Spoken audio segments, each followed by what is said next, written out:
Superfast 100 में शुरू करते हैं।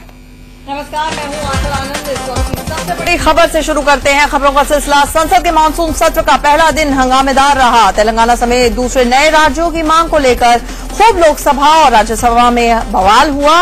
हंगामे के चलते संसद की कार्रवाई कई बार रोकनी पड़ी और आखिरकार दोनों ही सदनों को मंगलवार तक के लिए स्थगित करना पड़ा। लोकसभा में तेलंगाना के विरोध में आंध्र प्रदेश के कई कांग्रेसी सांसदों ने जमकर हंगामा किया। इस पर कांग्रेस सुप्रीमो सोनिया गांधी गुस्सा भी हो गई। 2 सांसद तो सीट पर चले गए, लेकिन बाकी नारेबाजी करते रहे।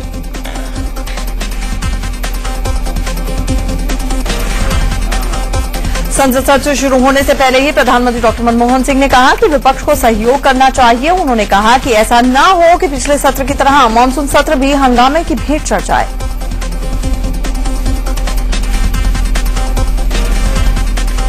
आखिरकार सरकार ने लोकसभा में फूड सिक्योरिटी बिल पेश कर ही दिया। केंद्रीय खाद्य मंत्री केवी थॉमस ने यह बिल लोकसभा में रखा। इस बिल पर मंगलवार को चर्चा हो सकती है। फूड सिक्योरिटी बिल पर सख्त दिख रहे मुलायम सिंह यादव ने थोड़ी नरमी जरूर दिखाई है। उन्होंने कहा है कि अगर सरकार किसानों के फायदे का भरोसा देती है तो संसद में समाजवादी पार्टी बिल का समर्थन करेगी। फूड सिक्योरिटी बिल पास कराना सरकार की मजबूरी है और चुनौती भी। जुलाई में सरकार ने इस पर अध्यादेश जारी किया था और अब 6 महीने के अंदर इसे संसद के दोनों सदनों से पास कराना जरूरी है। संसद के मानसून सत्र में फूड बिल के अलावा जमीन अधिग्रहण bill, insurance pension bill, direct taxes code bill, RTI act में संशोधन, रियल एस्टेट बिल और कंपनीज बिल अहम है। संसद के मानसून सत्र के पहले दिन सचिन तेंदुलकर भी कार्रवाई में हिस्सा लेने पहुंचे। उन्होंने प्रधानमंत्री के साथ हाथ मिलाया और बात की। कई सांसदों ने उनसे मुलाकात की। संसद के मानसून सत्र में हिस्सा लेने के लिए सचिन तेंदुलकर जैसे ही पहुंचे, पत्रकारों का हुजूम उमड़ पड़ा। कई सांसद भी उनसे मिलने के लिए लपक पड़े। सचिन अपनी पत्नी अंजलि तेंदुलकर के साथ यहां पर पहुंचे। कांग्रेस महासचिव दिग्विजय सिंह ने ट्विटर पर लिखा है कि क्या बीजेपी और विपक्ष संसद को चलने देंगे। इनकी साख अभी दांव पर लगी है। उम्मीद करता हूं कि इन्हें सद्बुद्धि आएगी। लोकसभा में सुप्रीम कोर्ट के एक आदेश पर जमकर बवाल हुआ। सुप्रीम कोर्ट ने 18 अगस्त को एम्स सहित सभी मेडिकल कॉलेजों में स्पेशलिटी और सुपर स्पेशलिटी पाठ्यक्रमों में शिक्षकों के पदों पर आरक्षण व्यवस्था रद्द करने का आदेश दिया था। कोर्ट के इसी आदेश पर संसद में हंगामा हुआ। जेडीयू अध्यक्ष शरद यादव ने सुप्रीम कोर्ट के फैसले को रद्द करने के संबंध में एक प्रस्ताव सदन में पेश किया, जिस पर कई दल एकजुट दिखाई दिए। आईएएस दुर्गा शक्ति नागपाल के निलंबन को लेकर यूपी के मुख्यमंत्री अखिलेश यादव ने कहा है कि अफसर गलती करेगा तो उसे सजा तो मिलेगी ही। बहुत सारी चीजों का लोग विरोध करते हैं। यहाँ बहुत सारे बच्चे बैठे होंगे, मैं कह सकता हूँ, जो अपने टीचरों से पिटे होंगे, अपने माँ बाप से पिटे होंगे जो गलती की होगी। इसी तरह सरकार चलती है। अगर कोई अधिकारी गलती करता है तो उसको सजा मिलेगी। समाजवादी पार्टी के सुप्रीमो मुलायम सिंह यादव ने दुर्गा मामले में चुप्पी तोड़ी है। उन्होंने कहा कि दुर्गा को सस्पेंड करने का अखिलेश सरकार का फैसला बिल्कुल सही है। अखिलेश जो फैसला लिया वो सही है। पार्टी के मुखिया के नाते, पार्टी के मुखिया के नाते सही है। दुर्गा केस में केंद्र के दखल से समाजवादी पार्टी भड़क उठी है। पार्टी महासचिव रामगोपाल यादव ने कहा है कि अगर केंद्र दुर्गा का निलंबन रद्द करता है तो वो सभी आईएएस अफसरों को वापस ले ले। तो उत्तर प्रदेश सरकार फिर ये कहेगी कि हमें किसी आईएएस की जरूरत नहीं है, सारे आईएएस को विड्रॉ कर लें, अपने राज्य के अधिकारियों से ही काम चला लें।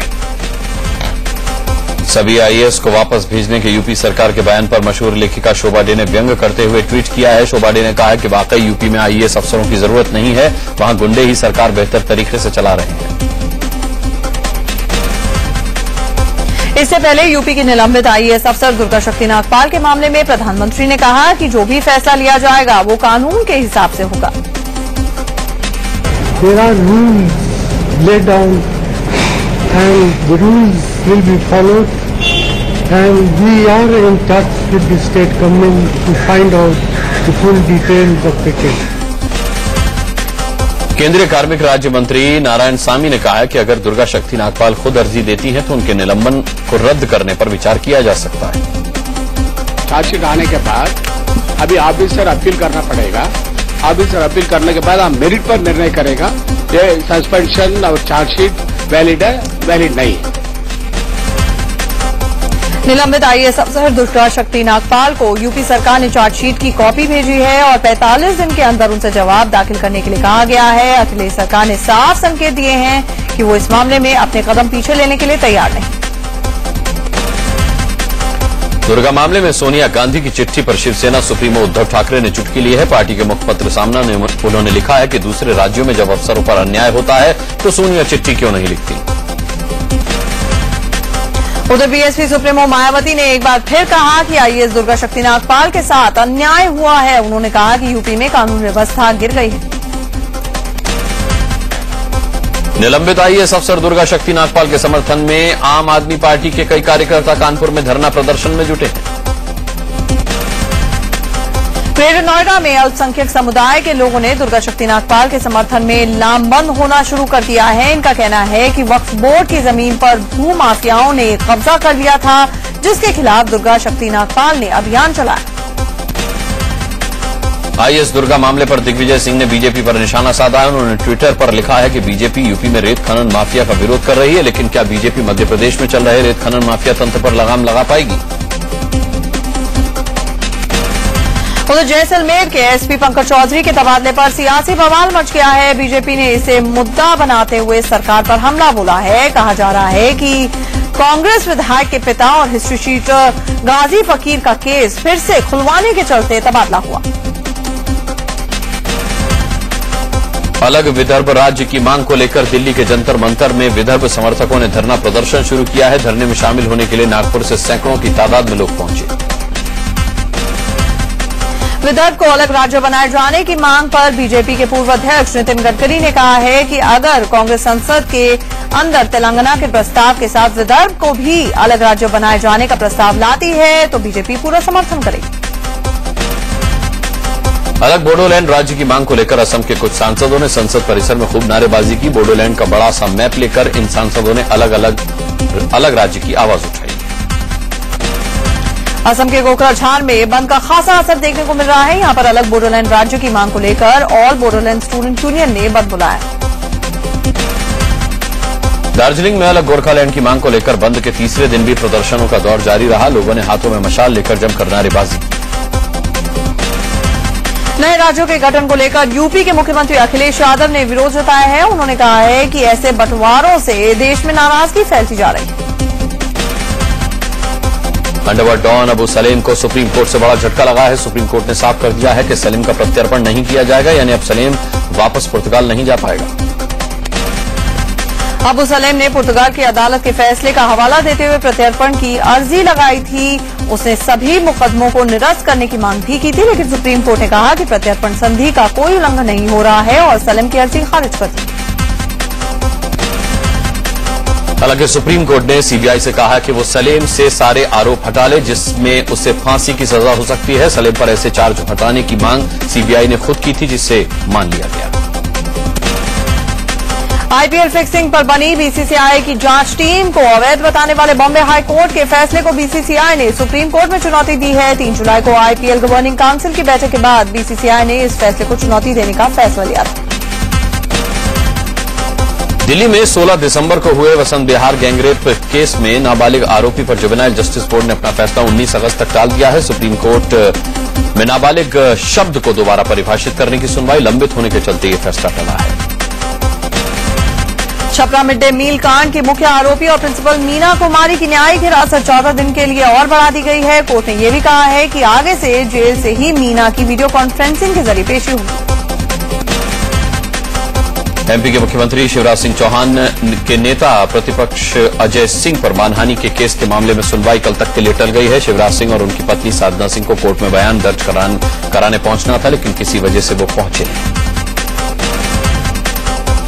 मध्य प्रदेश शिक्षा के भगवाकरण के आरोपों के बीच शिवराज सिंह चौहान सरकार ने स्कूलों के साथ साथ मदरसों में भी गीता पढ़ाना अनिवार्य कर दिया है। सरकार ने इस बारे में अधिसूचना भी जारी कर दी है। अब 3वीं से 8वीं तक सामान्य हिंदी में गीता के प्रसंग पढ़ाए जाएंगे।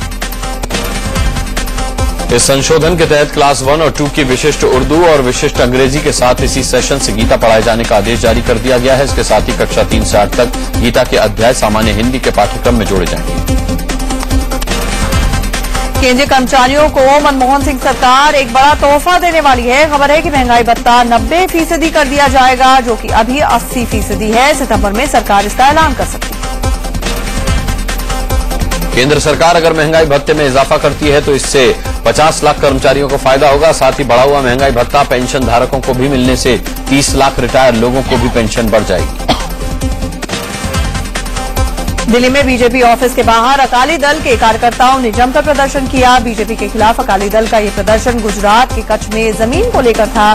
दरअसल वहां की जमीन को लेकर सिखों और गुजराती सरकार के बीच तनातनी चल रही थी। राजस्थान के जैसलमेर में भूकंप के झटकों से हड़कंप मच गया। हालांकि इस दौरान किसी तरह के नुकसान की कोई खबर नहीं है, लेकिन दहशत के मारे लोग अपने घरों से बाहर जरूर निकल आए। उत्तराखंड के उत्तरकाशी में कुदरत का कहर जारी है। यहां पर देवीसौर इलाके में एक पुल टूट जाने से लोगों के लिए मुश्किलें पैदा हो गई हैं। ये एकमात्र पुल है जो कि 40 गांवों को मुख्य सड़क से जोड़ता है। उमस से परेशान दिल्ली के लोगों को बारिश से थोड़ी राहत मिली है। साउथ दिल्ली में जोरदार बारिश से मौसम सुहाना हो गया। दिल्ली के दूसरे इलाकों में भी बादल घिरे हैं और बारिश की संभावना बनी हुई है। पटना में मुख्यमंत्री नीतीश कुमार ने जनता दरबार लगाया। यहां उनसे मिलने की मंशा लेकर कई लोग पहुंचे, लेकिन उन्हें मिलने नहीं दिया गया। सीएम से मुलाकात की इजाजत नहीं मिलने पर नाराज होकर एक महिला सुरक्षाकर्मियों से ही उलझ गई। नीतीश के जनता दरबार के कवरेज के लिए विदेशी पत्रकार भी पहुंचे। जनता दरबार में पहुंचे एक ऑस्ट्रेलियाई पत्रकार ने मुख्यमंत्री के इस जनता दरबार की तारीफ की। इंदौर के कांग्रेस कार्यालय में कार्यकर्ताओं की आपस में ही भिड़ंत को कैमरे में कैद कर रही मीडिया को संजय निरुपम के गुस्से का सामना करना पड़ा। संजय निरुपम ने कार्यकर्ताओं को समझाने की बजाय मीडिया पर ही दादागिरी शुरू कर दी। राजस्थान के जोधपुर में सीएम अशोक गहलोत एक नई रेल योजना को हरी झंडी उन्होंने दिखाई। कोठी रेलवे स्टेशन से वरिष्ठ नागरिक तीर्थ यात्रा योजना के तहत जगन्नाथपुरी के लिए ट्रेन को रवाना किया गया।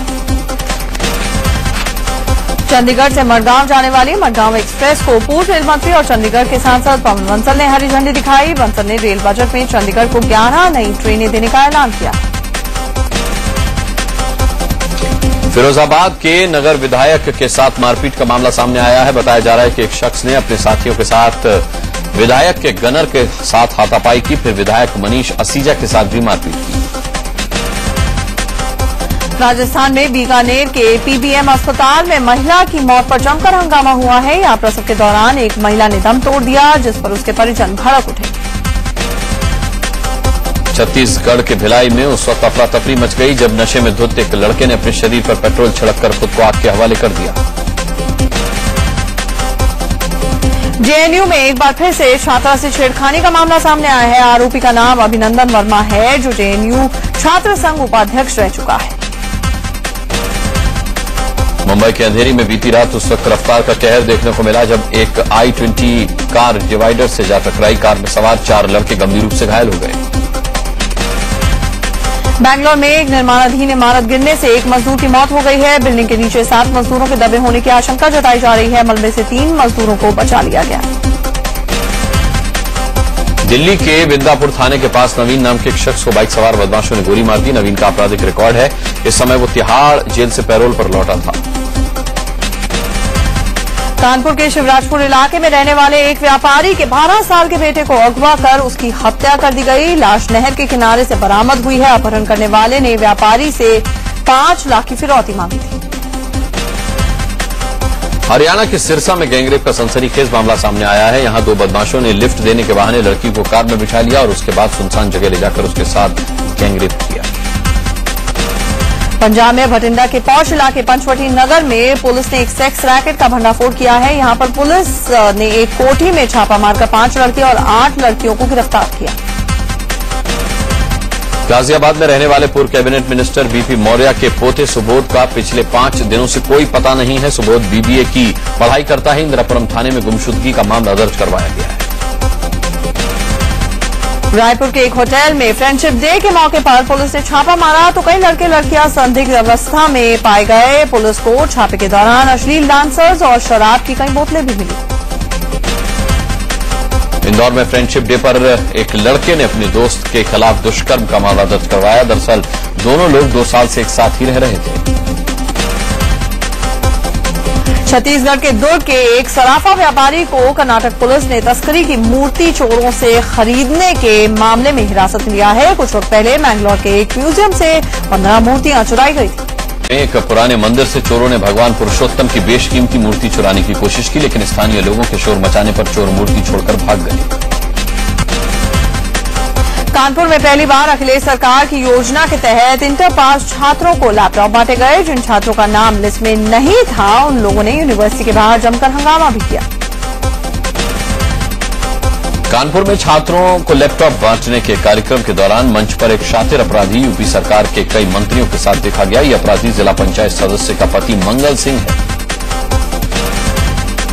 मंच पर ग्राम विकास मंत्री अरविंद सिंह गोप और दूसरे कैबिनेट मंत्री शिव कुमार बेरिया, सांसद घनश्याम अनुरागी, स्थानीय विधायकों के साथ कानपुर के मंडलाधिकारी, कानपुर देहात के डीएम और पुलिस अधीक्षक भी मौजूद थे। कन्नौज के हरैया गांव के छात्र और लोग अखिलेश सरकार की लैपटॉप योजना से खुश नहीं हैं। इनकी नाराजगी की वजह जायज है। लोगों का कहना है कि लैपटॉप से पहले सरकार को गांव में बिजली पहुंचानी चाहिए।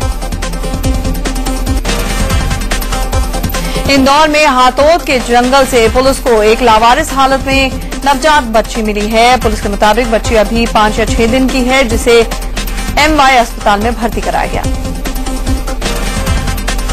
बॉलीवुड अभिनेत्री पूजा भट्ट का एक दीवाना पिछले 17 सालों से अमृतसर की जेल में बंद है। अब्दुल शरीफ नाम का ये विदेशी नागरिक सड़क फिल्म देखकर पूजा भट्ट का दीवाना हो गया और उनसे मिलने की ख्वाहिश में अवैध रूप से भारत में घुस आया था। तभी से वो जेल में बंद है। शरीफ को 1997 में वाघा बॉर्डर से भारत में दाखिल होते समय गिरफ्तार किया गया था। उसके पास जरूरी दस्तावेज नहीं थे। उसे 2 साल की सजा सुनाई गई थी, जिसकी मियाद 1999 में ही पूरी हो चुकी है। सावन के दूसरे सोमवार के मौके पर महाकाल की नगरी उज्जैन में शिव भक्तों का तांता लगा हुआ है। सुबह महाकाल की भस्म आरती के बाद पंचामृत से विशेष अभिषेक किया गया। वाराणसी में बाबा विश्वनाथ के दरबार में देर रात से ही भक्तों का तांता लगा हुआ है। सावन के दूसरे सोमवार के मौके पर मंदिर में भक्तों की लंबी कतारें देखने को मिल रही हैं। तीर्थनगरी हरिद्वार में भी सावन के दूसरे सोमवार के मौके पर शिव मंदिरों में भक्तों का तांता लगा हुआ है। यूपी के मेरठ में भी सुबह से ही शिव मंदिरों में कांवड़ियों की भारी भीड़ देखने को मिल रही है। चारों तरफ बोल बम की गूंज भी सुनाई दे रही है।